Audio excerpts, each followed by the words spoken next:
Sneak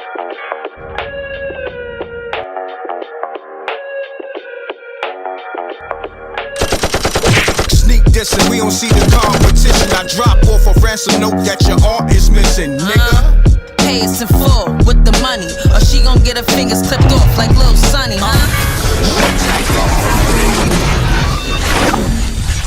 MRecktv. Yo, we always gonna be best friends, man.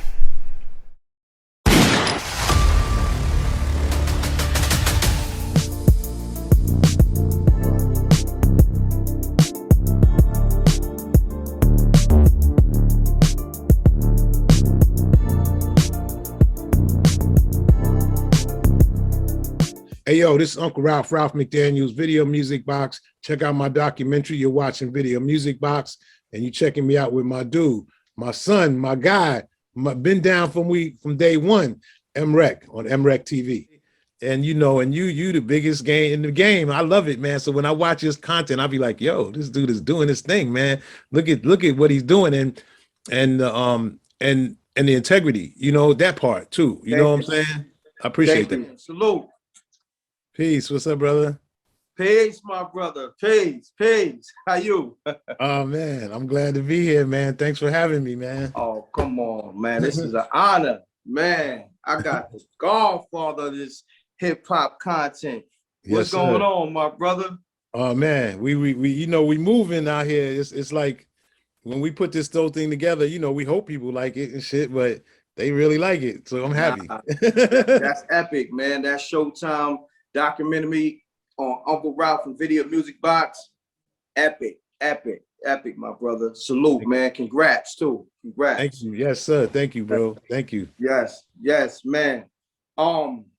First and foremost, how you doing? I'm good, man. You know, we've been here for a minute, right? You know, I remember you was a little guy hanging around, you know, running with Crazy Sam and all of that stuff, right? And here we are today. And you know, and you the biggest game in the game. I love it, man. So when I watch his content, I'll be like, yo, this dude is doing his thing, man. Look at what he's doing, and the integrity, you know, that part too. You know what I'm saying? I appreciate that. Thank you. I appreciate that. Uncle Ralph, do you know when I did my first documentary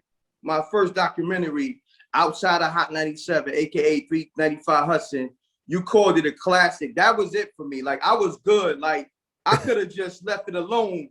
Once you gave me that cosign, I was like, yo, that's Uncle Ralph. That's Ralph Mcdaniels. You know what I'm saying? No, it was, you know, because it was, you know, it's not easy in this game, you know, to be getting people's attention, first of all. So you have to come with the right stuff. You know, you was hustling to make sure you got the right artists and the right stories and the flow of it. You know, you had the flow. You know, you knew how people. It wasn't about you. It was about the content. You know. Yes. You know, some people get in the way. You know, and like, oh, stop talking.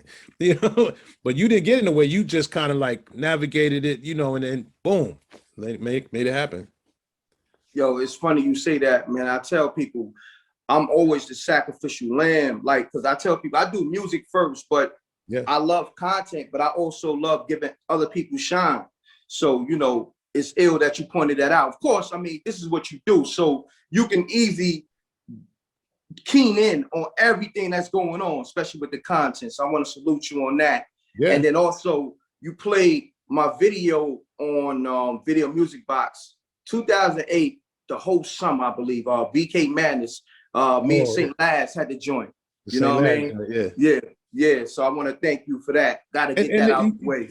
You know what, too, is that you come from the time before they started banning people coming to Hot 97. And I remember when it was like, oh, artists can't be in front of the building anymore. And, you know, and I was like, come on, man, like, what do you expect? People trying to get people's attention, you know, like why are they doing that? And, you know, but the building was complaining, the physical building wasn't Hot 97. It was the people who own the building. And so, you know, I just was like, yourself and Papoose and all these, you know, cats that was really doing it, you know, just like, it's like, yo, just give me a shot. That's all I need. That's it. Trust me, you're gonna be good. That's it. That's it, my brother. That's all I wanted. And what's so crazy, being outside of Hot 97, I actually was like, damn, this is a great place to get content. Everybody comes here, the DJs, the rappers. And I was like, yo, I'm gonna document myself getting spins, you know, going from point A to point B, but also I'm gonna catch Ghostface coming in, Cameron, Jewels, Uncle Ralph. I caught everybody, every DJ, Cypher Sounds. And I think me documenting that, because remember, it looked like a block party every night, you know, going to Hot 97, you know? So I was able to document that, like you said, right before they banned anybody being in front of the station. I got all that footage during that time. And, you know, it's monumental, it's historic. So I want to say to you, salute to that, because I learned from you, you know what I mean? Just how to... People don't see the hustle. They just see the end result. You know, they don't know for that interview or whatever it is that you got for that 3 minutes, it took 10 hours to get that 3 minutes. Man, I might have been sleeping in the car the night before. That's how I was on it. Wow. Yeah, and then sometimes I had to go pick up my kids, bring my kids back. Like, I was really out there on everybody's shift. Yeah. So that's a whole documentary within itself, talking about that process. That is a documentary. That would be a good documentary to show that, you know, show the hustle and show if you really about it, you know, what you're doing. Facts. But let's talk about Video Music Box, the legacy, Ralph McDaniels, AKA Uncle Ralph. Like, you came in the game, I believe, as a DJ, right, in the beginning? Yeah, I was a DJ working, you know, I used to be one of them dudes plugging in the park, you know, with the lampposts in the early 80s, late 70s. And you know, and that's when I saw how the music could make people react, you know, and you could get a vibe going, and you know, and then you got a little love from the girls, you know, and that was all we needed to know back then. It really came down to that. It just came down to that. And you know, and then I started getting into, you know, buying the music and stuff. And then Russell Simmons lived in my neighborhood when I moved to Queens. Russell Simmons lived not too far from me, and he was a promoter. He was giving parties, and he started like, yo, Ralphie, you know, I got a party over here, come over here, and you know, can you do it? Can you DJ this party? You know, I'm bringing some dudes from the Bronx, I'm bringing cats from Brooklyn. And so I started meeting other people that were doing it, you know, at the time, DJing, and that was the beginning of understanding the music business, you know, because Russell was really into the business. You know, he was about making money. And yes, sir. And that showed me that, you know, what I used to do for fun, it could be, you can make money out of it. Got you.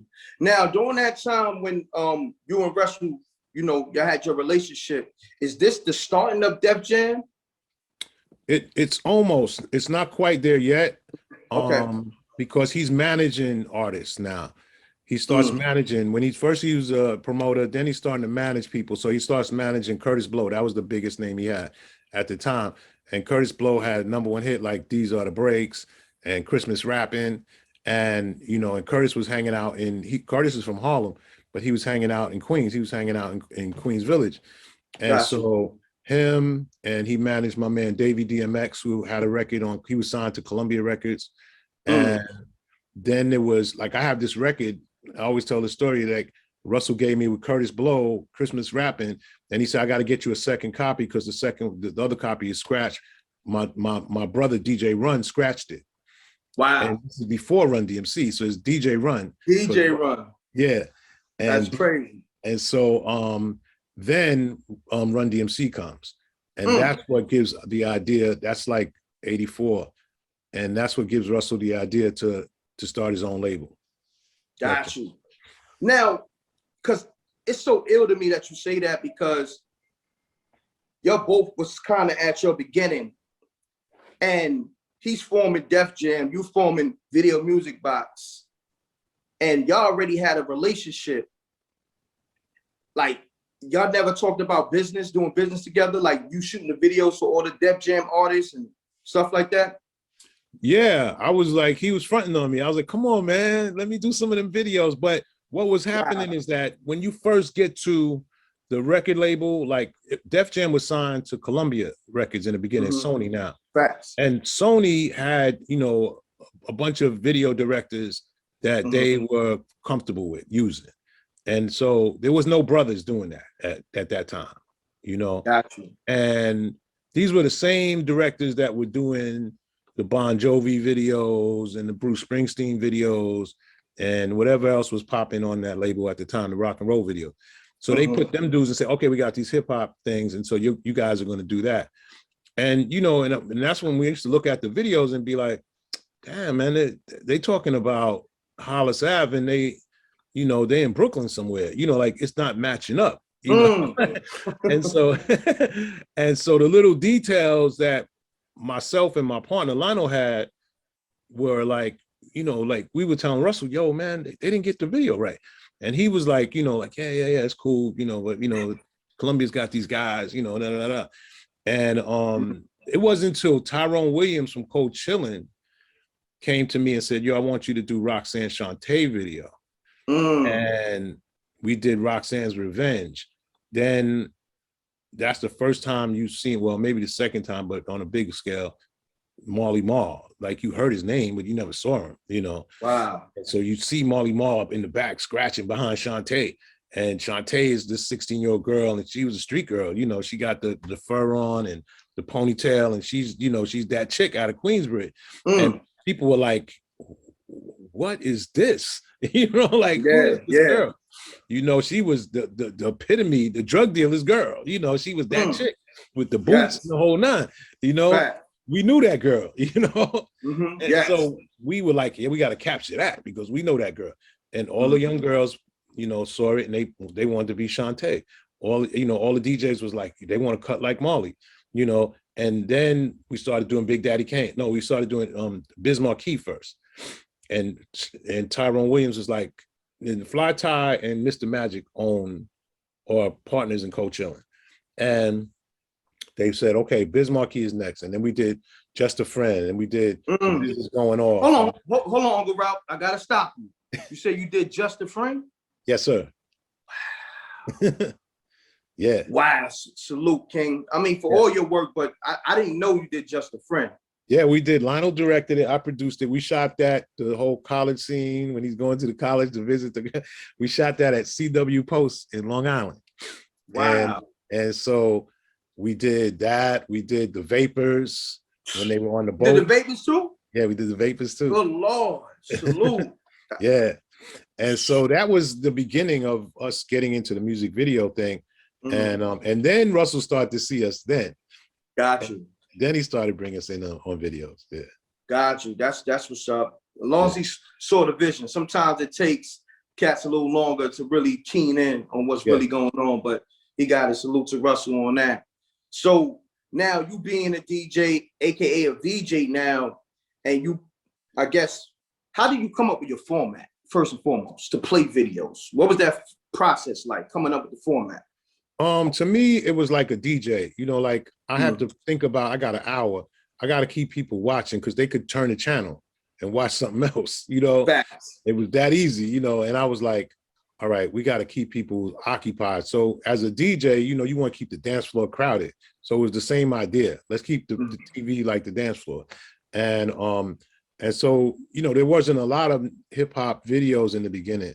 Everybody didn't have a video, you know, you had to like, you know, like really kind of be selling some records to get a video. And so we had to mix it up. So we had to play some pop stuff that was cool and some reggae and some cool R&B and, you know, and mix it up so that people wouldn't turn off because, you know, some of the videos, you know, weren't the best videos, you know, some of them were low budget because nobody had no money, you know, at that time to make a video because it was expensive back then. Now you can make it on your phone, but it wasn't like that back then. You had to have expensive equipment and all this other stuff. So, so we treated it like it was a mix, almost like a mixed video, you know, like a video mixtape like that, you know, and just keep it going. And one of the techniques I always use was I would try not to let the song totally fade out. Like if you watch MTV back then or whatever, BET, like the video would fade out. And I would go like, no, start it just as it beginning to fade out, start the next one. So you can hear the next song coming. So it didn't make you want to go like, oh, I'm gonna go do something else. Like, oh wait, what's this? You wait. You was actually blending the video. Right. We were blending the videos so that same way like a DJ do with blending records. Right. So this way you kept going, oh, wait a minute, let me see what this is. You never had a chance to stop. That's ill, man. That's ill. And how long, like it's been what, 38 years, something like that? 38, yeah. 38 years. We started in 83.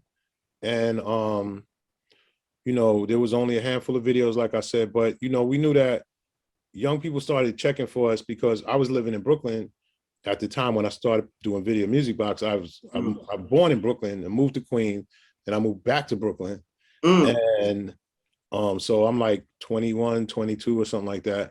And I'm like, damn, you was 21? Dang, you was a baby. Yeah, we was young. And so I'm like, yo, let's get this, you know, this thing popping. And I'm moving through, you know, I lived in Flatbush. That's where I met like guys like the guys Full Force from the movie. Lil Sean, who ended up being signed to Bad Boy, to Uptown Records with Andre Harrell. He was like a little kid, and he was like, yo, man, I can rap. You know, he used to sit up and, you know, and rap, you know, and I'd be like, yo, you good, keep doing it. And then eventually years went by, and then all of a sudden it was Little Sean. I was like, that's the same dude I used to rap with me at the junction in Flatbush. That's ill. That's ill. Yeah. That's what's up, man. Man, like, you put so many cats on, though. That's the ill thing. Like, and this is just me, you know, of course, being a kid, running home to catch Video Music Box at 3:30, I believe, right? Yeah. Channel 31. And that hour went so fast because I just wanted so much more. Like, you know me, like, of course, it's a lot to cram into that hour. It's a lot of work because I'm on the editing side of things, so I understand. But you know, as a fan, you like, yo, I need more. Like, you know what I mean? And I want to thank you because you gave us the exclusives. You had us in the club, you had us in the studio, you had us just everywhere, you know, because you was covering not only hip hop, like when stuff was going on with the world, like protesting and all that, you was in the mix of everything. So you was really in these streets, like, you know what I mean? When everybody talking about the outside, you've been outside. Before these cats, you know, could come outside. You dig what I'm saying? You know, that's all we had though. You know, like when you would watch the news, it wasn't covering what was going on with us in our community. You know, you be like, the only time you saw young Black men on TV was they getting pushed into a cop car. Something just happened. Like, what he do? You know? And you know, every once in a while you might see an artist on some show. You know, even when, you know, like I was a fan of Soul Train when I was a kid, but Don Cornelius didn't like hip hop. He wasn't a hip hop fan at all. Oh, word? No, he wasn't with that at all. And so he was like, you know, forced to do it because the kids in LA were like, nah, hip hop is popping, Don. You know, you gotta get, so those early performances of like Public Enemy and Run DMC, that was the first time you ever saw those artists on Soul Train. And it was like kind of like an experiment. Let's see what happens. And the youth wanted it so much that the ratings went up, and that's when Don was like, okay, well, kids are watching, I gotta play it, you know. But you know, it was not a lot for us to watch, you know, that we really could, you know, sink our teeth into, you know, like we really liked.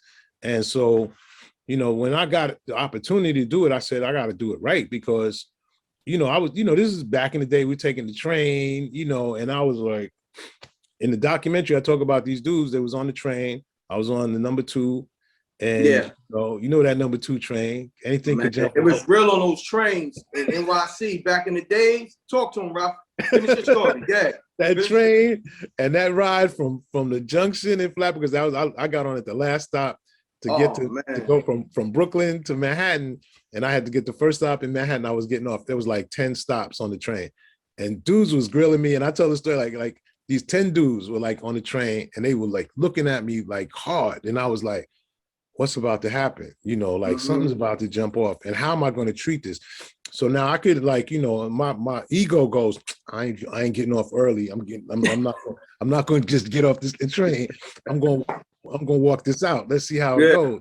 And then nothing happened. But I'm about to get off the train. Dude goes like, yo, man, you the dude that be doing the video show? And I said, and when he said that, I was like, get the hell out of here. And then I said, yeah. And he was like, yo, we like that. We like that. Yo, like, that's hot. And I was like, my whole heart rate was like at 1,000, you know, because I'm waiting for the rush. Yeah. I'm waiting for that. You waiting for something to jump the rush off, comes. like, You know, you got to just, when it's 10, you know, shoot, you just got, okay, what? But, you know, that was it for me. You know, like, then I knew that people were checking for us in the street. Because you had the streets. That was the goons. That was the goons. You know what I'm saying? The thugs. Right. If they know what you're doing. They were saluting.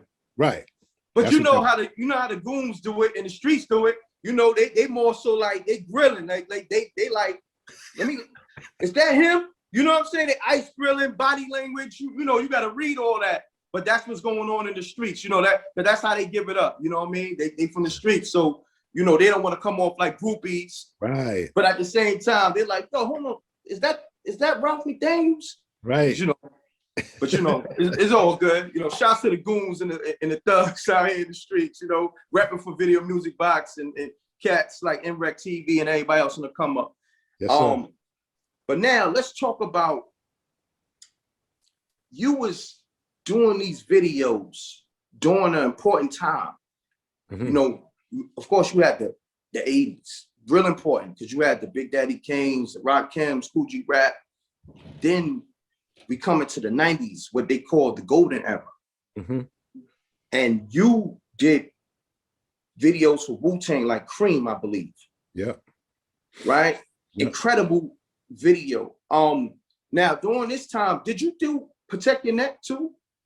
No, I didn't do Protect Your Neck. I just did Cream for Wu and Incarcerated Scarface for Raekwon. Wow. Classic. I did Ice Cream for Raekwon. I did that whole Purple Tape. We did 3 videos off of there. Yeah, Heaven and Hell with him and Ghost. Damn, I remember that Heaven and Hell video. I remember doing that. I mean, everything else too, but wow, you did the whole Purple Tape. That's ill. Yeah. I'm gonna have to title this video like one of the segments.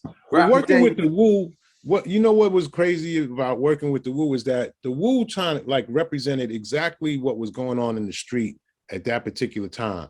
You know, fatigues, Timberlands, you know, both fronts. Yeah, they looked exactly like what was happening. When I walked out of my door, that's who I saw. I saw that, you know, every day. And so I was like, this is as real as it gets, you know, when you create music and, you know, and it looks exactly like what the block looks like, you know, and it was different from what was happening, you know, a couple of years earlier. You know, it wasn't Tribe Called Quest, it wasn't X-Clan, it wasn't KRS-One, this was something else, you know. And then, you know, the Wu and Nas and Big, it all, to me, one of my favorite times in hip hop is that particular early 90s, you know, is when those artists hit, because like, you know, when you listen to like Big's lyrics, you know, and you go like, how did he know to say this? You know, where was he at? You know, who was he hanging out with? You know, at such a young age that he saw all of these things that were iconic to what was going on in Brooklyn, New York at that particular time on a street level, you know. Right. You know, so that was pretty crazy. Now, you talking about, you brought up Big, because I was gonna go there. You worked with Wu-Tang, and then you just brought up Biggie. It was a time where Wu-Tang and Biggie had a little friction, beef or whatever. And then you had Jay-Z and Nas, they clash. Yeah. But you Video Music Box, and me being in the game, I know how this goes. So I'm about to ask you this question. How did you, I guess, stay out the beef in a sense? I think for me, it was just, I looked at it from the standpoint of the folks that were watching my show. You know, when you're watching the TV show, you know there's something going on in the street, but really each one of those artists individual can hold their own, and they're good at what they do. They're great at what they do. And so I tried to stay out of it. I didn't want to get in, you know, and go at one side, you know, like, you know, I might be in Brooklyn and I see Big all the time, but I'm working with Wu-Tang on a regular basis, you know? So, you know, there's nothing I can do about that. You know, this is business, you know, we're doing business right now. And so I tried to keep myself out of the way of that. you know, even with like with Jay and Nas, you know, I'm working with Nas. In fact, I don't even think I ever did a Jay video, but maybe I might have done something he was featured in, but not one of his own songs. But I see him, you know, all the time, you know, and you know, so you want it to be, you know, just neutral. I'm just here to do business. I'm here to make you look great. I don't care what the problem is. I don't care what happened last night. You know, I don't know what happened at Summer Jam. You know, like we saying out of all of that right there, and we just trying to make it great. And that was the key, you know. And watching Nas, you know, we did It Ain't Hard to Tell. That was his first video, and you know, Queensbridge at that point was like a million little dudes to me. You know, it was all these guys and they would come in the party. Uh-oh. It's all good. Yeah, let me change that up. No, it's all good. Hold on. You good? You good? You good? Hold on. You good? No. Keep it going. What's it like, right? Hold on. Yeah, it just went off. I gotta get another battery. Hold on. Yeah. Nah, you good. Ain't no rush. You good. Okay. All right.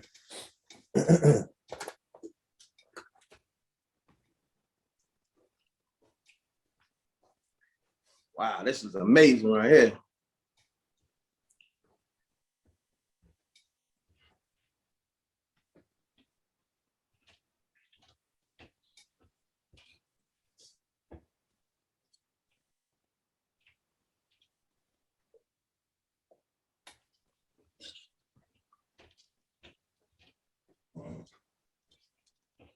Huh?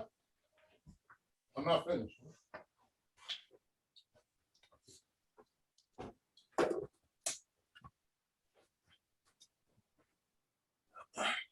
All right. Yo, Ralph, man, you incredible, because it's like, I know stuff like this happens all the time. So like you filming in a party and the light die, but you ready though. You dig what I'm saying? Like, and you can make it happen like this. Like the light die, but in 20 seconds it's back popping again. Right. I go to Kev Lawrence, my man that works with me now. Kev, make sure you have extra lights. You never know. You never know, man. You know, anything can happen. Yeah. You know what I mean? And usually happen like at a moment. You know what I'm saying? You know how it goes.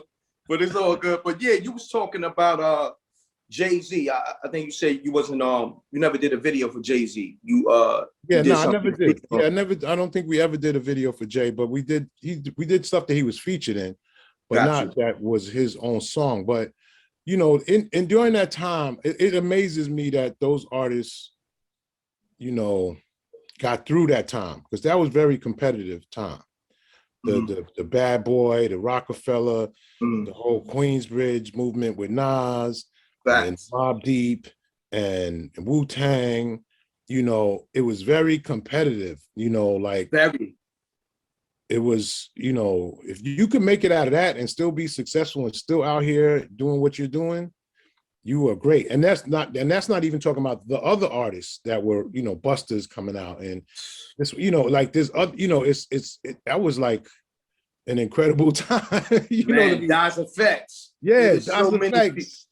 Yeah, you know, so many. Now let's talk about that time, because at that time, like you said, you did Nas, It Ain't Hard to Tell, right? In his EPK. Yep. Now, how long was that EPK? That Nas? I think it was like 8 or 9 minutes. It was really for the record company. Like the EPK was something that you kind of did for the record company. For folks that are listening, it means electronic press kit. And so instead of sending somebody like nowadays people just email them something about the artist, but they would send you a visual about the artist. And so this was, you know, nobody knew who Nas was. You know, it was like, Ralph, we need something that's going to present the word Nas to the world. And so I said, all right. So we went to Queensbridge, you know, we went to his apartment, we went to his room, I should say, in his apartment, and him and Jungle and their moms, and, you know, and hung out in the hallway and hung out in the bridge and with all of his friends. And the history of Queensbridge it goes, you know, before Nas, and talked about the history of it. And this was the new wave of it. But Nas was always a guy that was a historian, just like Big was too. Big knew everything that Big Daddy Kane was doing. He knew everything that Dougie Fresh was doing. And the same thing with Nas. He knew, he was paying close attention to what Shan was doing. Yes. And probably Kool Moe Dee and all of that, He was a student of the game. Yeah. And that's what makes you great. Yes. As an artist. When you do your research. Right. With the pioneers that came before you, that paved the way. That's what hip hop is really about. And that's what's missing to me. You know what I mean? When cats don't do their research. I've heard J. Cole say that before. I've heard Kendrick say that before. Like they was really like students of the game. They was just paying attention, taking everything in. Facts. I'm a student of the game. Like even right now, I'm taking more gems in as you talk. You know what I mean? And just overall, just watching you over the years, I'm just taking notes down. You know what I'm saying? Do my research, being a student of the game. Yeah, you know that's what's going to make you better. That's what made me better. I watched Soul Train. I watched the good stuff and the bad stuff. I watched, I tell people I used to watch, what's the dude's name? Dick Clark. It was like a white show. And I was like, Dick Clark is a pretty smooth white boy. I'm paying attention to him. Facts. Nah, why do people like him? He was a smooth white boy, you said. Definitely. Definitely, man. Now, I gotta ask you this, because it was a moment, and I'm pretty sure it was on Video Music Box. This was when Jay-Z was still underground. And I recall seeing Dame Dash. I think you might have had Dame Dash on camera by himself.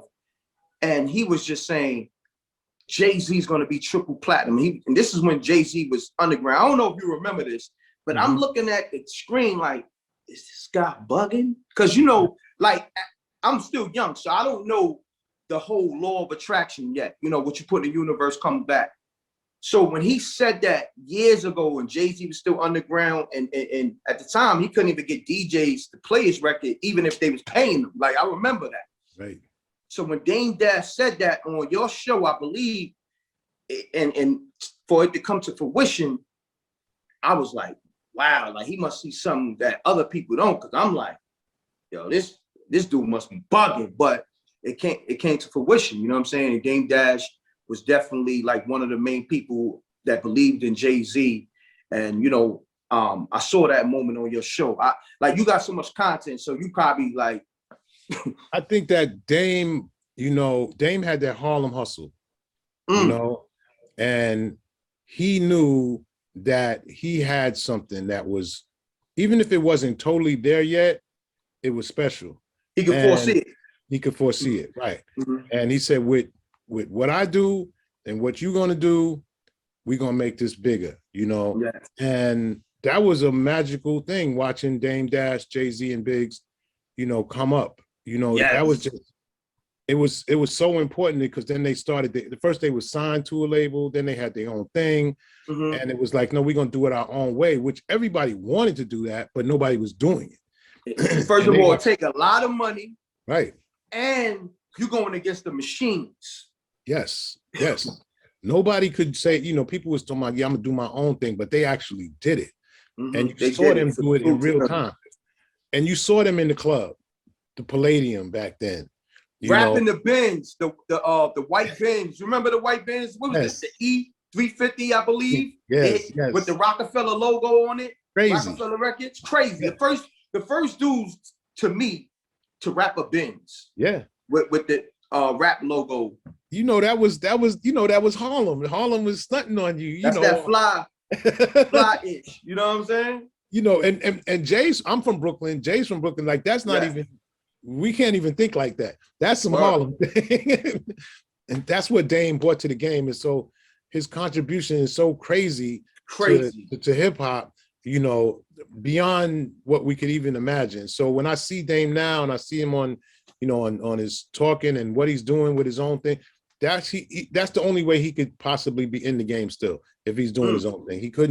He's not going to allow, because there's entities out here that are taking advantage of hip hop. They always have been. Yes. But they're continuing to take advantage of hip hop and use it to, and kids don't know, they think they're getting a good deal and it looks nice, and it's exploitation at its finest. I mean, these streaming companies, like, it's like, yo, what the hell? You only get this much money after you get 1 million streams? Like, that's crazy, and crazy. So, it's Dame couldn't fit into that. He couldn't do that. He couldn't do that, and it's working out. People are figuring out how to hustle it and do whatever they do, but it's still not fair. It's not fair. Definitely. It's not fair, and I, even when doing my thing, I was like, look, this has to be Uncle Ralph film and television co-production. We doing this together, Yes. And and they, well, let's see, I'm like, no, it ain't gonna be no let's see, this is what we doing. And Nas was like, no, let Ralph do it how he wants to do it.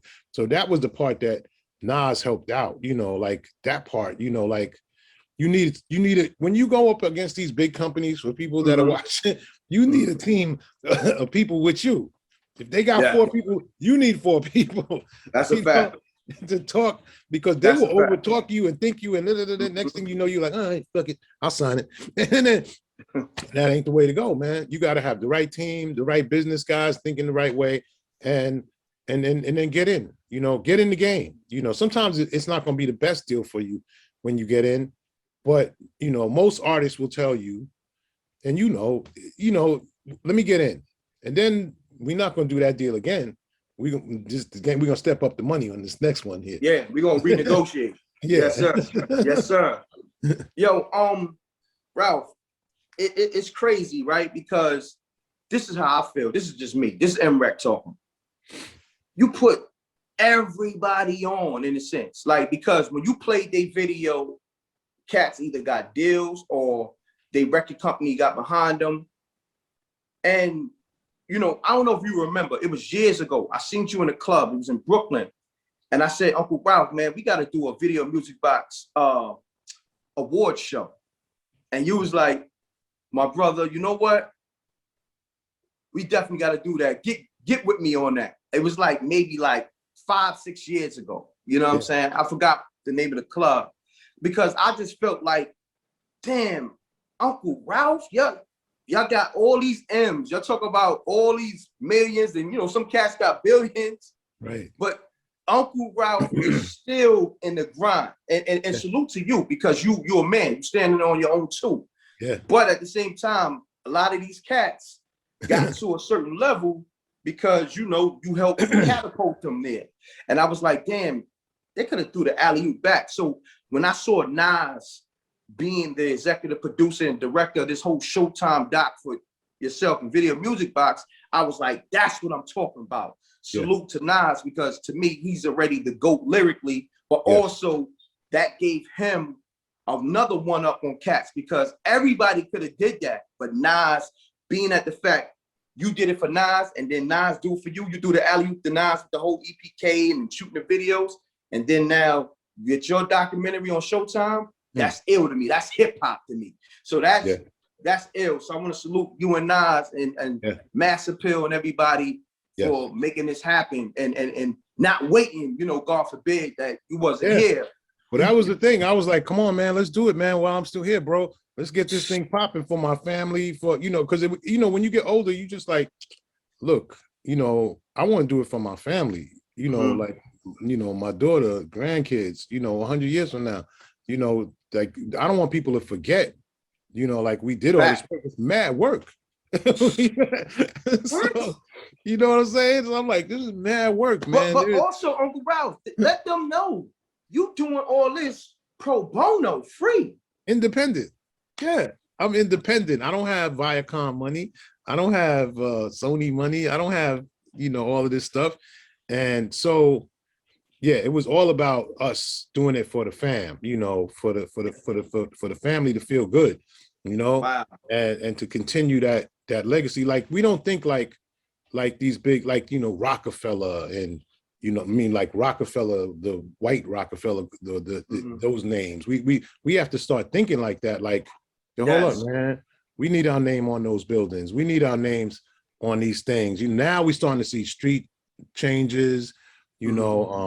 different things have been, those old statues are coming down. Like it's time, you know, like we just can't continue to look at George Washington and Lincoln and the statue and like, come on, like that don't have nothing to do with us, you know?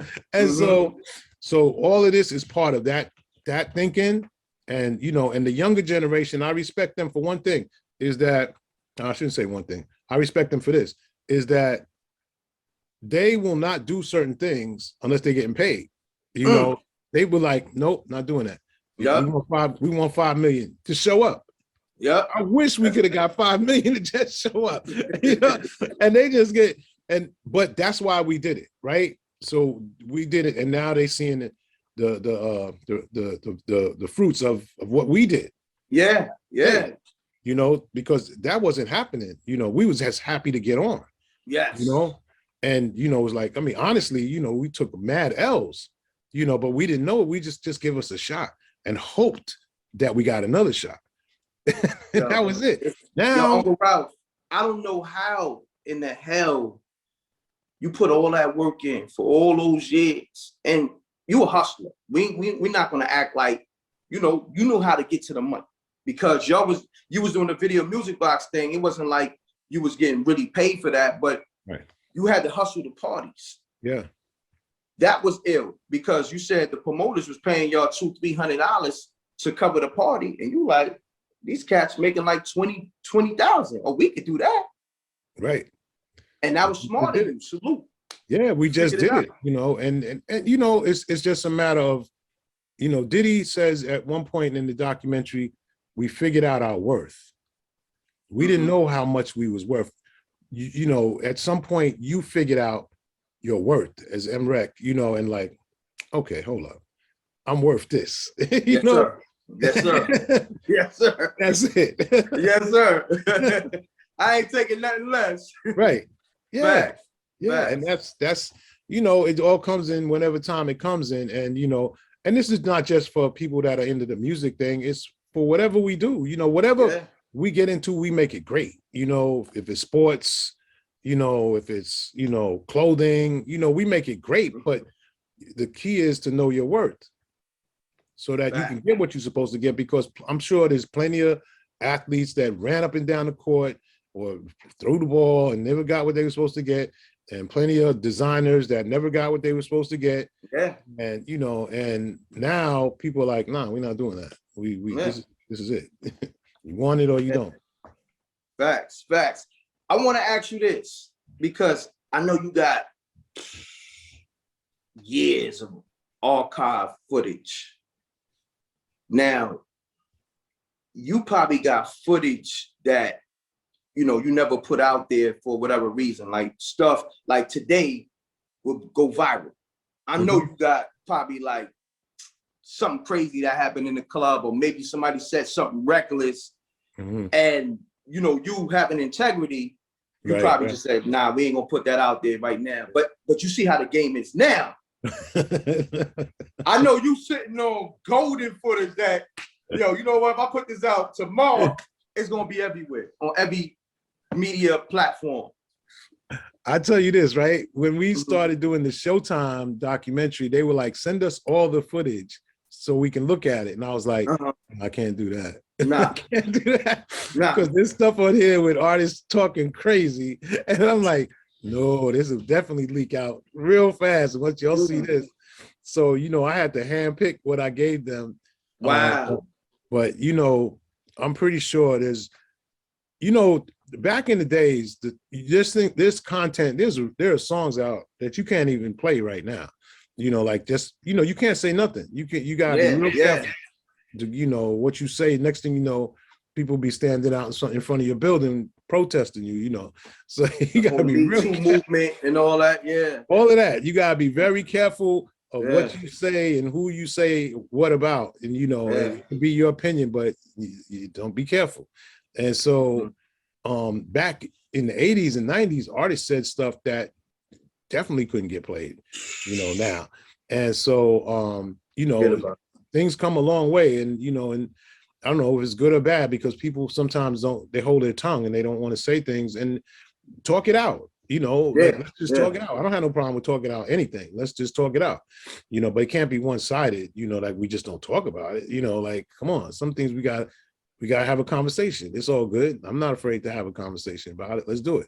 And so that part, yeah, I mean, I'm pretty sure there's a bunch of stuff that I probably even forgot about that, you know, I think about some of the performances. Like one thing about the documentary is that, you know, when we wanted to put the performances, getting music clearance of some of these songs was tough because, you know, yeah, when you on a premium channel, they looking at it different. They're not looking. At it like, oh, they got the bag. We want that bag. Yeah.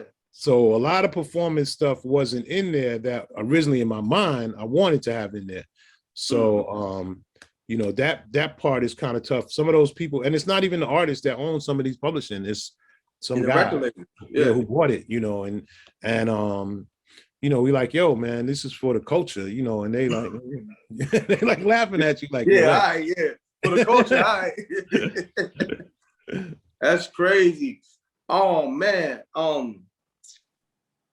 Now it was a time where you played Tupac Hit 'Em Up.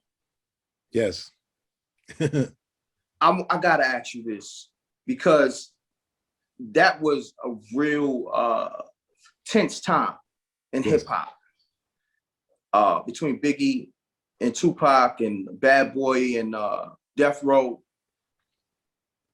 Any backlash from that?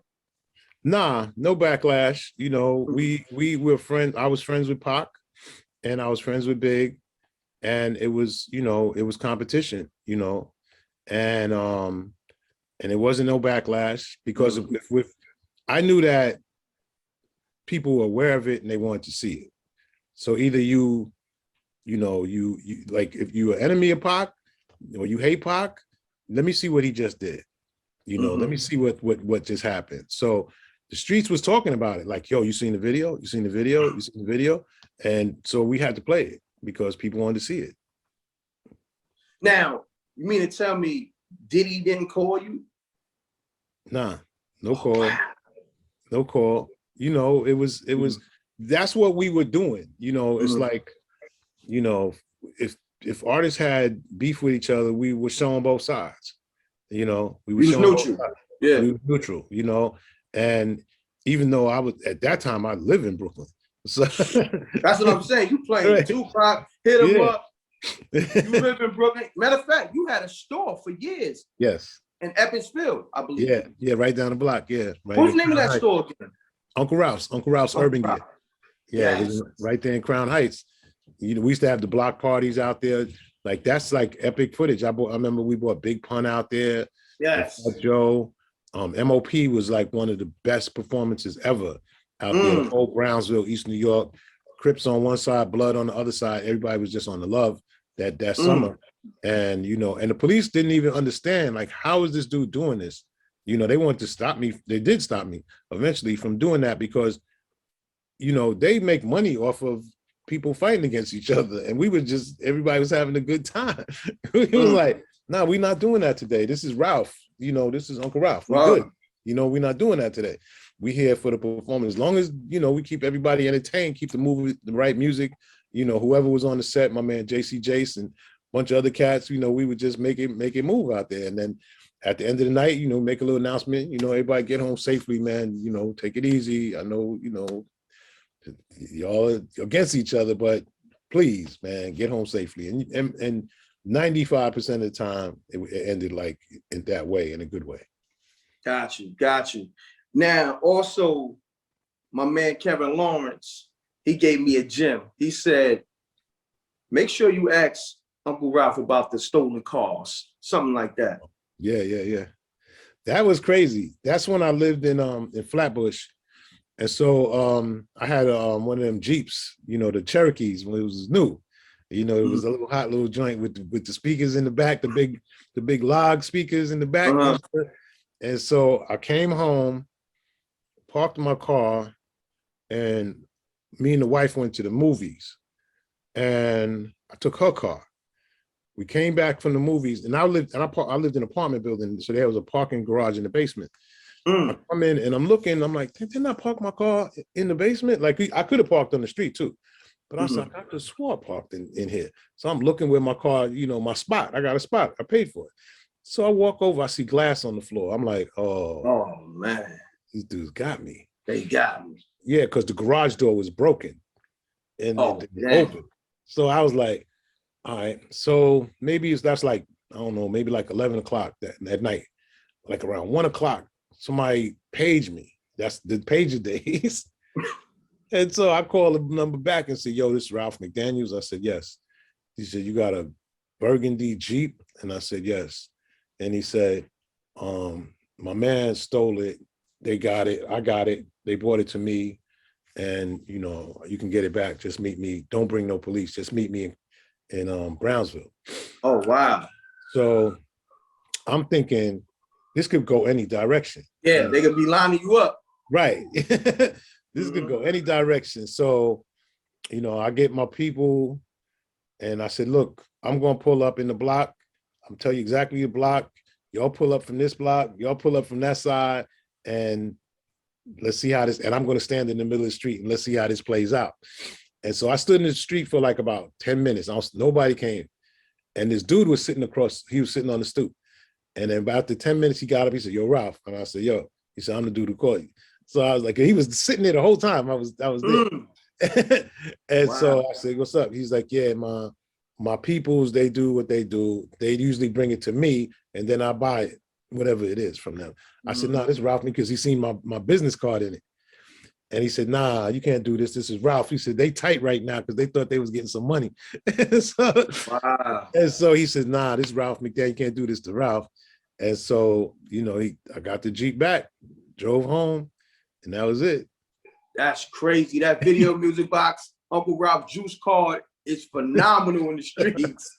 Yo, your name hold weight in the streets. Yes, sir. Where the homie stopped his bread and stopped his homies like, yo, look, nah, they ain't going down like that. This is Uncle Ralph. Yeah. You know what I mean? I got you on something else, but this got to go back to the homie. That's real. Salute. That's ill. That's ill. So I shouted him out. I shouted him out all week on the show. Oh, word? He got mad love in the hood. He was like, okay, Ralph shouting me out crazy out here. What's his name? Damn, man. I don't even remember. Like back then, this is like 20 years ago. But I still see him sometimes in the club. OG, like the OGs that be at the bar popping bottles, you know. Oh, wow. Salute to the homie, yo. He's like, don't act like you don't know who we are. I'll be like, oh, here we go. Now y'all on that Brooklyn bullshit. I see. Okay. Yep. Yes, sir. Salute to the homie for doing that. That was G'd up. Yeah. That was G'd up. So like with a situation like Showtime, like what kind of deal is that? Like, you know, like, can you break that down? Can you get into that? So Showtime will give you a deal like, well, in my case, you know, you get a production budget. So, and out of that, you'll get a percentage. Maybe it's 10%, maybe it's 20% of what will go because it's your story. And so that comes right off the top. And then in my case, because I do the content and, you know, a lot of content is mine, the licensing is also part of my deal too. Oh, nice. So it's the difference between like what Showtime does is, and they own it. Once they pay for it, they own that. Oh, they own it? They own that, right. Wow. So, you know, you're like, okay, they own that body of work. They don't own my content, but they own that body of work called You're Watching Video Music Box. And with like Netflix doesn't want to own anything. So Netflix does a deal with you where you can retain ownership after a certain amount of time. They're just leasing it, right? Right. They're just leasing it. And the money, it could be good according to what it is, you know, at Netflix. But like Hollywood kind of looks at it, and my man had to break it down for me because I was like, if you're on Netflix, you got the potential of more people seeing you because everybody has Netflix. You know, not everybody has Showtime. But he told me, he says, yeah, but Showtime is looked at as a premium channel in Hollywood. So you got that Hollywood look is a little different, you know, for future work that you want to do. Yes, sir. And so it's like a billboard in a sense. Right. Having your own content on Netflix is like that billboard in Times Square. Right. Pretty much. Yeah. And so it was different, you know. So I like the idea. I've always watched Showtime, you know, those were the early channels, right? Showtime, Hell yeah. HBO, you know, so those were the channels that, you know, I was familiar with, you know, even though I watch Netflix all the time, but I felt like Showtime was going to treat it special, you know, and I don't even know if Showtime knew, you know, what they were, you know, they knew that Nas was involved in it. The guy who greenlit it knew that. He grew up in Jersey. So, you know, he live in LA now, but he was familiar with Video Music Box as a kid. He watched it. Oh, wow. Which is crazy. You know, like Shaquille O'Neal told me the same story one time. He's like, you know, I know who Video Music Box. I grew up in Jersey City and we watch Video Music Box every day. And so I was like, so you never know. Yeah, Shaq was like, yeah, right. You know, so you never know who's watching. That's the thing about this, what we're doing right now. You don't know who's watching, you know, what corner of the world. You know, I'm pretty sure you get people from all over the world that check in, you know. All over Dubai, Africa, Hawaii, like all over London, Canada. Yeah. And it's the best thing to do is to just be authentic, you know. Yes. You know, just be you, you know, like don't try to. That's all I know. Yeah, you know, you can't cater to, you know, these people. You might shout out those areas out, but you still gonna do it like you're doing it for the hood. You know, you're doing it all day. Yeah, you know, that's it. All day. So with a situation like Showtime, was that like the one stop, or y'all had like bidding wars going on for that project? We wanted to go to HBO originally, but HBO had just signed this deal that they had, and they spent all of their documentary money on that deal. But they really liked it. Like I felt like they really wanted to do it. Like I felt like the HBO meeting was a good meeting. You know? And then they just was like, you know, and this was during the pandemic, mind you. So we're not physically meeting with nobody. Everything is Zoom calls. And so we were just hustling, you know, trying to figure out ways to get it out. We did have the Netflix meeting. I didn't like the Netflix meeting. I knew that Netflix didn't get it, or the people that we met with didn't get it. And when I walked away, I'm like, that's not gonna happen. I just didn't, I knew it wasn't gonna happen. And then what gave you that indication that it wasn't gonna happen with Netflix? It was two young kids who, you know, I could tell they didn't know anything really about hip hop. Wow. They didn't do it. Like hip hop sells everything, bro. You can't tell me, I don't give a darn what it is. It's going to work on Netflix if it got hip hop attached to it. So when I'm looking at you and I can tell that you really don't, you know, you're not really getting it, I'm like, they don't know nothing about this, or they, you know, they mind is somewhere else. But there's nothing out in the world. Look at the Super Bowl that's getting ready to happen. Look at everything that's getting ready to happen.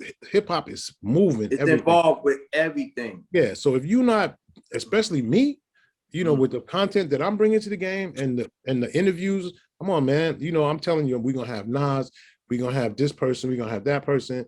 You know, you bugging. So I knew it wasn't. It was like you not in touch with my world. Now they bumped their head. They was out the loop.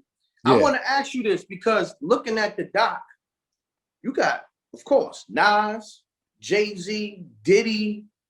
Like, what was that like? Like making those phone calls, was it like, you know, they got right back to you, or was it like you had to keep calling cats? Yeah, I mean, well, Jay-Z was the last interview we did. Okay. That was like literally right before we finished the film. And I was like, we got to get Jay. And Jay was just, you know, he's Jay-Z, you know, he's busy, he's moving around. And I was like, I'll wait, you know, I'll wait. Like, you know, that Hot 97, we'll wait.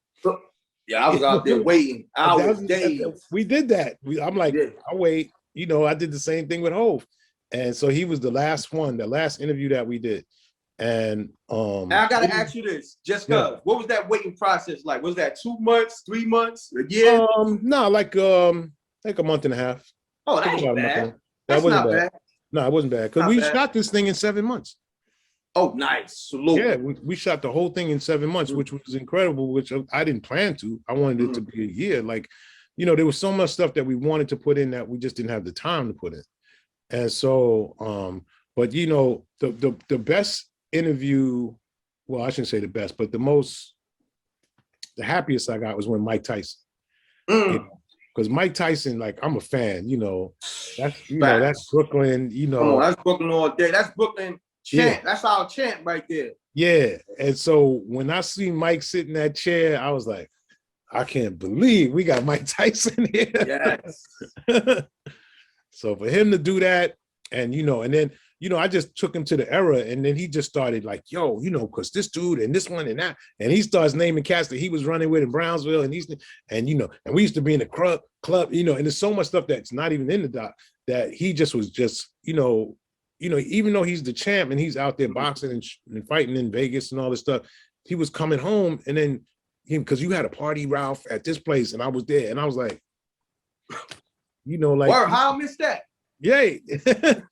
So this is the kind of stuff that, you know, to me it was, and you know, people watch the documentary and get really emotional about it, and they go like, yo, man, you showing our whole life right here, bro. Wow. You just showed our whole life. For that era of people that came from, you know, 83 to 90, whatever, you know, it's like, yo, that's our whole life. Cats call me up, yo, man, you got me in tears over here. You know, I'm sitting, you know, they married now, got kids, they were out, you know. That joint brought me back, but I'm watching that point. Yeah, like, you know, this is our life, man. And so for folks that, even if you wasn't in New York, it will remind you of something from your childhood and a time when you just was, you know, doing your thing. Now you might be married, you might have responsibilities and whatever, you know. It took you back to a time when you were just, you know, having fun. Got you. Now I want to ask you one more thing. Are you the pioneer of doing rap interviews? Who was doing rap interviews before you? That's a good question. On TV? Or on TV? Yeah, on TV. Yeah, I think so. Yeah. Yeah. Claim it, Uncle Ralph. You gotta claim that, Ralph. Yeah, you're right. I'm glad you asked me that question because I never thought about it like that, but you're right. You're the blueprint for rap interviews. Yeah, for rap interviews. Yeah, nobody was doing it. Hip-hop interviews. Let's say hip-hop. Hip-hop, yeah. You're the blueprint for hip-hop interviews. Yeah, there were guys that were doing stuff. There might have been like one-off shows that, you know, I knew they wasn't really going to go nowhere because when I saw the show, I was like, he's not hitting it. And you know. Salute to you, Uncle Ralph. You just say, yo, no, I don't think that's gonna work. Yeah, but yeah. Oh, also speaking on that, being that you are the blueprint, when you had the Yo MTV Raps. And then later on, of course, Rap City in the Basement. Now, what was your relationship like with Ed Lover and Dr. Dre?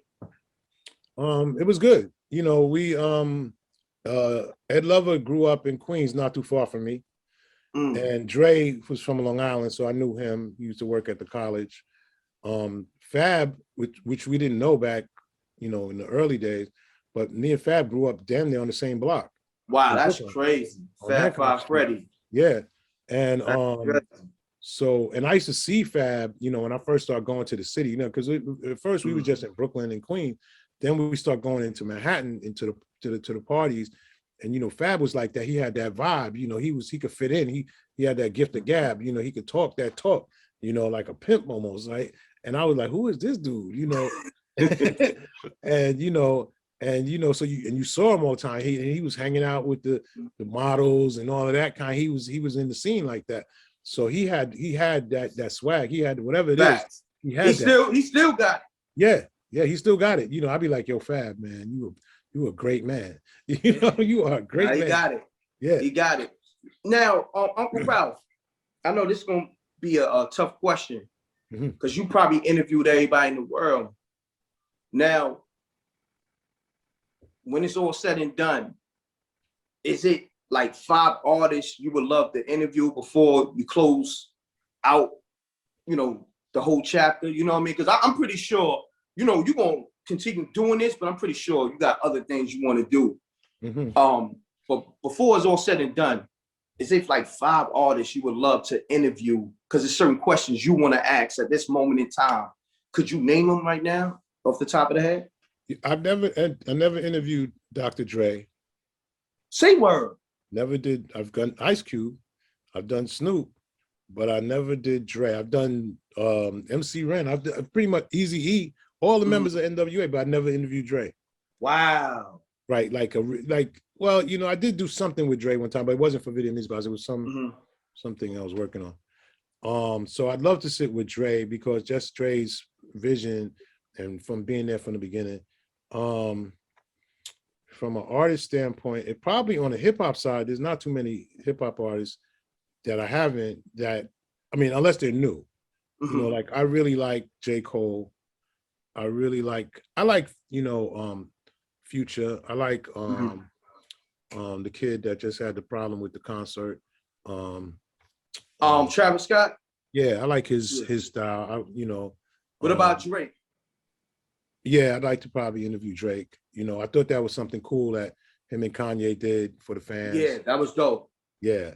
For Larry Hoover. Yeah. Shouts to Jay Prince on that. Yeah, Jay Prince. That's what was needed. You know that OG kind of stepping in and you know like bringing the 2 younger homies together. Like, yo, I need y'all to come together. Put that to the side. This is for a bigger cause. Right. Yeah. Right. So that's what that was, and that's why it was so great, you know. And yeah, that's probably about it. You know, there ain't too many other artists that I can think of. You know, like I always tell people, I interviewed Stevie Wonder, and I interviewed this girl named Patrice Rushen, who's a jazz musician. It was the first interview I ever did. One of the first, and she was so intelligent, like her vocabulary. I was like this, listen to her, and I was like, I gotta get my game up. I gotta step. Her vernacular was crazy. I was like this, like, what did she just say? I don't even know what that word means. Just now. I feel you. So that means, like, you know, when you're doing these interviews, do your homework. You know. Yeah. Facts. And that Jay-Z interview, I think at Summer Jam when he brought out Michael Jackson. Yes. Because there's a lot of different narratives. Because, you know, people took the footage and ran with it. And there's people saying this is the moment when he knew he was going to leave Dame Dash, Beanie Siegel, and Memphis Bleak. When Jay's not saying nothing, you know what I mean? So that was epic footage. And for it to go viral and have all these different narratives and all that. And I think I recall you saying in the Breakfast Club interview, Jay, he purposely wanted to do that, not say nothing. Yeah, not because I had him over talking to him before we, you know, turned the lights on the camera. And he's like, look, I'm not gonna say nothing, I'm gonna let everybody else talk. And I was like, what are you talking about? Like, nah, we gotta hear it from you. This is epic, this is historic, you know, we gotta hear it. And he was like, no, let everybody else talk about it. So I thought he was joking, you know, so when I turned the camera on, I'm like, okay, and I put the mic in his face and he starts pointing. He just started doing this and pointing to people. And I was like, are you serious? Are you really gonna do this right now? And he was like, and I, you know, when I interviewed him for the documentary, I told him, I said, you know, I was tight. He said, I know. And he's like, you know, and then, you know, he said that, I said, so, you know, you have to tell me can we do that interview right now? And he's like, yes, we can talk about it right now. So it's not in the documentary. So he he talks about that whole situation and how he actually was feeling at that moment in time. So that's coming soon. Yeah. Oh, that's ill. Wow. Thank you, Uncle Ralph. Wow. Because that's him coming off the stage, bringing Michael Jackson out and putting Nas and Prodigy, rest in peace, on that big Summer Jam screen, right? I think that was the same night. Yeah, that was just so crazy because Missy performed that night. It was like everybody, he just, you know, Summer Jam, it was like, you know, like, I'm gonna kill it. Nobody else is gonna touch this, make this stage move like me. And, you know, and then we all knew that Michael Jackson was coming, but was he really coming? You know, like, you know, is he really gonna be here? And when Michael Jackson got out of the SUV, I was standing right there and I was like, oh, wow. Michael Jackson. Oh wow! So you got all that footage, Michael No, Jackson? I didn't get that part because Okay. the station was like, no cameras here, right? At this point. And I was like, are you crazy? And like literally, I got the camera in my hand and I'm trying to like, how can I fake? I gotta get this. And then once they said, you know, I think Hov and them were on stage for a while. Mike was standing in the back, and then people, you know, they were like, yeah, Mike is coming, da, da, da. We got a special guest, and Dame is trying to, you know, drag it out. Meanwhile, Mike is just standing there and he talking to somebody, da, da, da. And maybe 10, 15 minutes went by and they wasting time on stage. And I'm like right there going like, I need all of this right now. I need all of this. So finally, okay, Mike, we ready. And so, you know, like, you know, when Mike moves, it's like an army. And so Mike moved and everybody, and then Rockefeller was all up on the stage.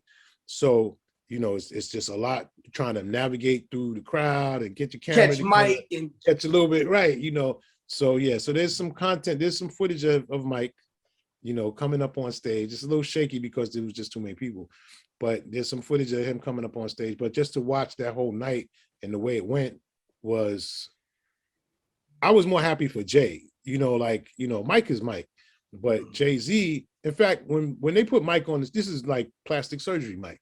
You know, it's like he comes up on that big screen, people are like, who the hell is that? And then they realize it's Michael Jackson, because they never said who it was going to be. And people were like, oh wow, Michael Jackson's here. But I was just like, for a guy like Jay-Z growing up in the projects in Marcy, trying to, you know, from Jazzo. Now that was epic. That was monumental. And then Jay-Z was talking kind of crazy to Mike. I think Jay was like, Mike better come from behind that motherfucking stage or some shit like that. Yeah, because it was taking a long time. It was like they were dragging it out, and I was like, and it's like nobody went to Mike and said, "Yo, they ready." Like people were afraid to talk to Mike, you know. And so that was like, ill when I heard, like, because I remember it was like the audio to hit the internet. And Jay was like, Mike better come from that motherfucking stage, behind backstage or some shit like that. It was crazy. Yeah, because he was done. He had done all his songs. He had done everything, and he didn't want to be. He knew that you ain't gonna play me out like that in my own town. It's almost and then Jay, you know, that probably was business too. True indeed. And so Mike was, you know, it was almost like, you know, like you needed one of the homies to be like, yo, Mike, yo, they ready? Come on. What? You needed somebody to say that, but nobody was saying that. Everybody was like, now the way Jay was talking, he was talking like they spent like 10 M's to get Mike to come out on stage. You know what I'm saying?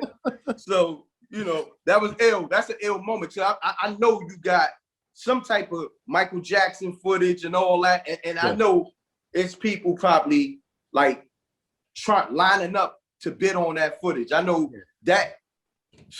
That's, you know, at the moment, you know, when you were in it, you didn't really realize how big it was.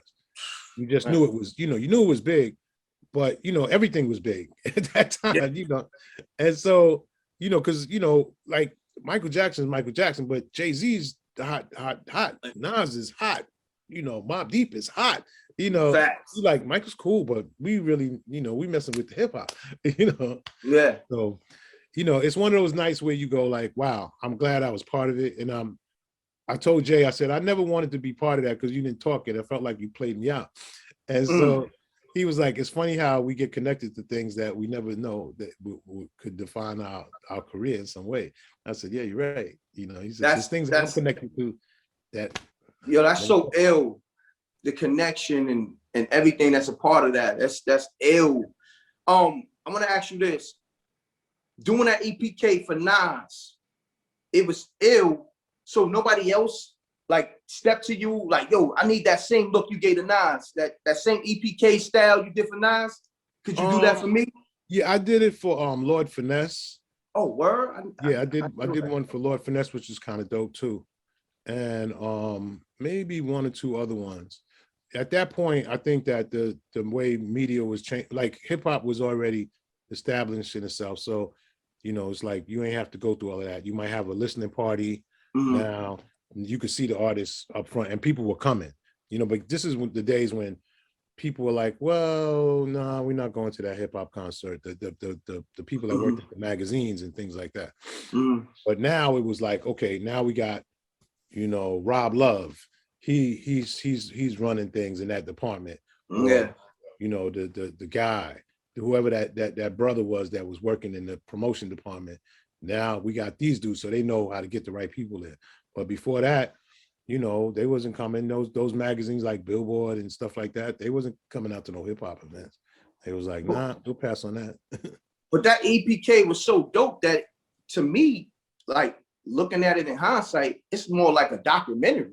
It is, yeah. Now it is, because, and the crazy part is that people ask me for it all the time, and I'm like, you know, I don't own that. Like, I shot that for Sony, you know, and Sony don't have it. They can't find it. Yeah, if Sony cannot find it, I said, y'all have the original masters, because I remember I returned them to y'all in a box. So y'all have all this footage of Nas and Jungle and, you know, The Bridge back then, you know, and all, because it was raw footage. You put up the edited version. Right. They have the raw footage somewhere in a box somewhere. Wow, that's crazy. Yeah. So like something like that, I gotta ask you, what was that budget like? Nothing. I mean, you know, now it might seem like something, but compared to like the Rock and Roll Boys, it was nothing back then. I don't know, maybe because I did that, I don't know, a couple $1,000, and then they said, you know, we like this. Can you do the video for It Ain't Hard to Tell? And we got to put that out next week. So I was like, all right. And even the video wasn't a big budget for that time, considering. And then they played me The World Is Yours. And I was like, I want to do that video. When I heard that Pete Rock, yeah, but that was crazy. I was like this, like, whoa. I want to do that. And they didn't. So you did that video too? Nah, I didn't do that one. They gave that to somebody else. I was tight. Who did the remix? My man Brian LeVar did the remix. Got you. Yeah. Oh, you know what I forgot to ask you? Hype Williams came up under you, right? Yes. Hype was my intern. He worked with me closely with me and Lionel.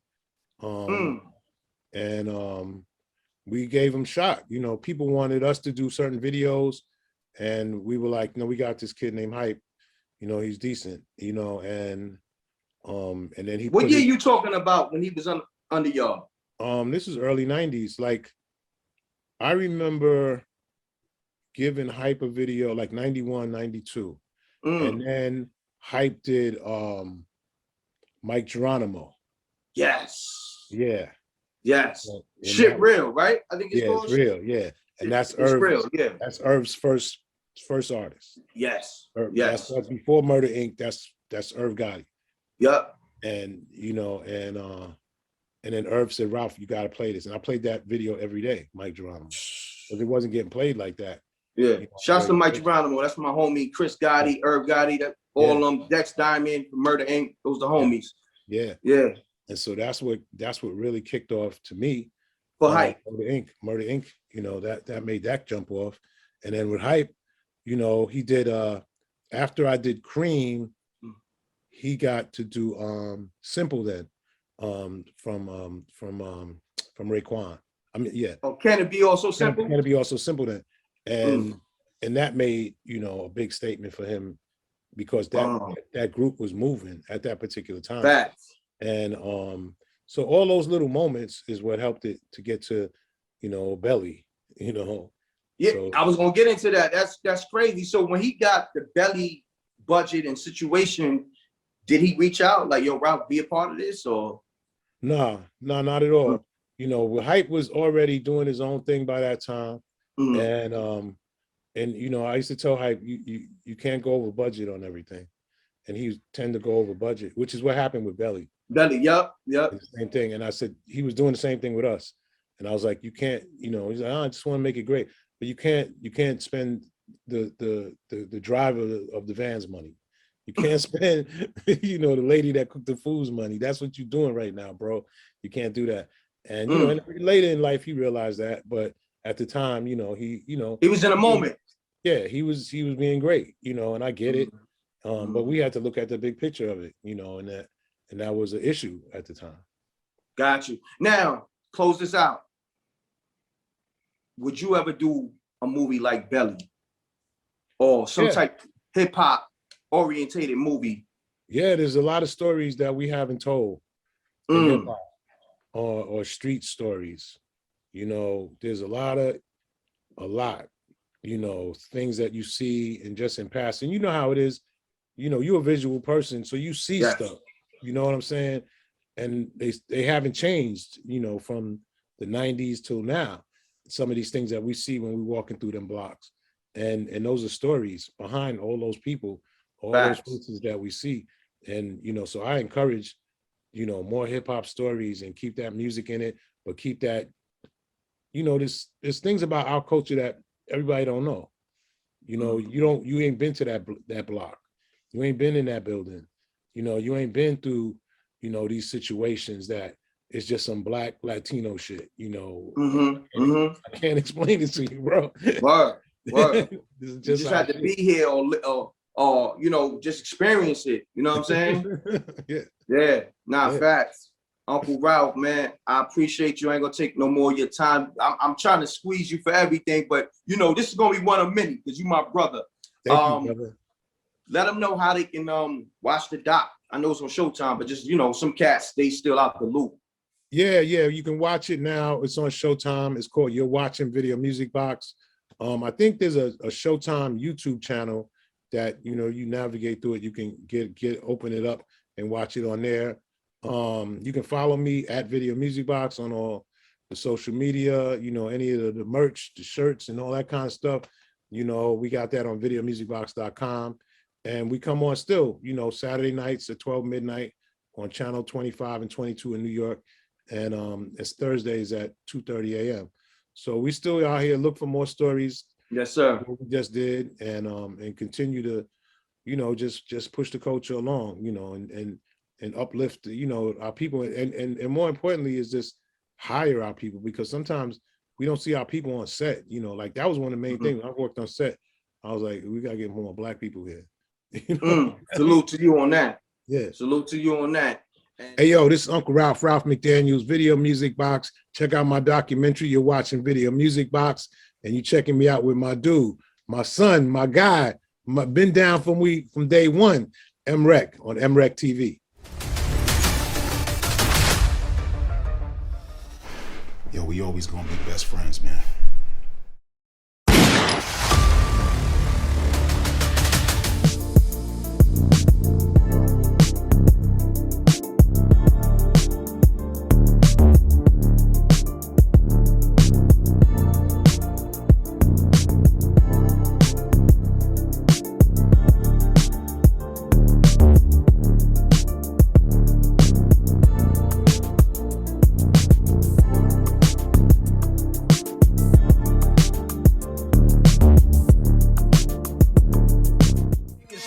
You're the plug and such. You a joke's bound to happen if you slipping or you lacking. I'm gripping on the Mactin, ready for the action.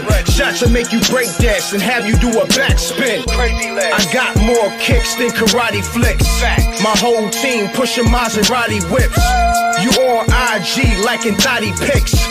Shorty pocket broke but her body fixed. Peace, world. To promote your music or promote your business by placing an ad on MRecktv, contact MRecktVpromo, MRecktVpromo @gmail.com. Peace. Oh yeah, subscribe to MRecktv, youtube.com/MRecktv. I'm gone.